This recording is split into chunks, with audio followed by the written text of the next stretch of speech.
आज ही के दिन यानी 12 जुलाई 1576 ईस्वी को राजमहल की लड़ाई लड़ी गई। राजमहल की लड़ाई मुगल सल्तनत और करानी खानदान के मबैन होने वाली लड़ाई थी। करानी खानदान बंगाल की सल्तनत पर हुक्मरान था। जंग के दौरान बंगाल का सुल्तान दाऊद खान केरानी था। अकबर ने इसका मुकाबला करने के लिए खान जहां कली की कमान में एक नई फौज भेजी। इसने तलिया गढ़ी पर कब्जा किया और राजमहल की तरफ बढ़ा। दोनों फौजों का मुकाबला राजमहल के मैदान जंग में हुआ। 12 जुलाई 1576 ईस्वी को एक शदीद लड़ाई के बाद दाऊद खान केरानी को शिकस्त हुई। इस जंग के नतीजे में मुगलों की फैसला कुन फतह हुई। जंग के दौरान बंगाल के आखिरी सुल्तान दाऊद खान केरानी को मुगलों ने पकड़ लिया और बाद में इसे फांसी दे दी गई। सल्तनत बंगाल को ख़त्म करके बंगाल के इलाके को मुगल सल्तनत में शामिल किया गया। खान जहां कली को बंगाल का सूबेदार मुकर्रर कर दिया गया।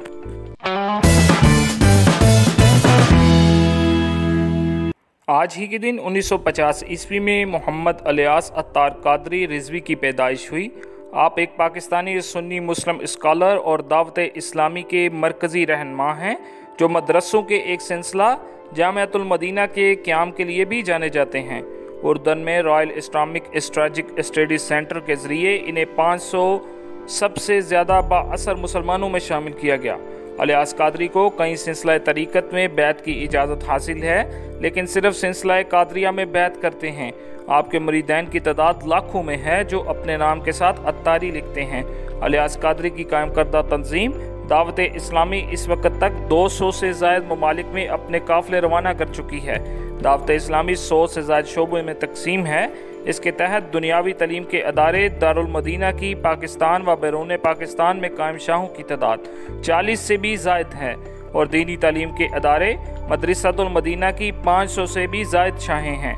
दावत इस्लामी के क़याम से लेकर आज तक मौलाना अलियास कादरी इस्लाम की तबलीग में मशगूल हैं। शुरू में खुद दूर दराज शहरों का तबलीगी सफ़र करते थे। आहिस्ता आहिस्ता नौजवान नस्ल आपकी तरफ मतवज्जो हुई और तादाद बढ़ने लगी। 1990 ईस्वी के लगभग अपनी दरसी किताब फैज़ान सुन्नत शाया की।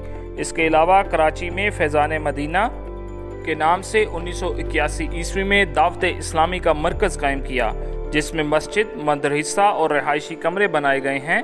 ये आपकी कोशिशों का ही नतीजा है कि मुख्तसर से अरसे में दावत इस्लामी का पैगाम दुनिया के 200 ममालिक में पहुंच चुका है और लाखों आशिकान रसूल नेकी की दावत को आम करने में मसरूफ़ हैं। मुख्तलिफ ममालिक में कुफार भी मुबल्लिगीन दावत इस्लामी के हाथों मुशर्रफ व इस्लाम होते रहते हैं। आपकी जहद मुसलसल ने लाखों मुसलमानों बिलखसूस नौजवानों की ज़िंदगियों में इनकलाब बर्पा कर दिया, जिसकी बदौलत वो फ़राइज़ व वाजिबात की अदायगी के साथ साथ अपने सर पर इमामा भी बांधते हैं।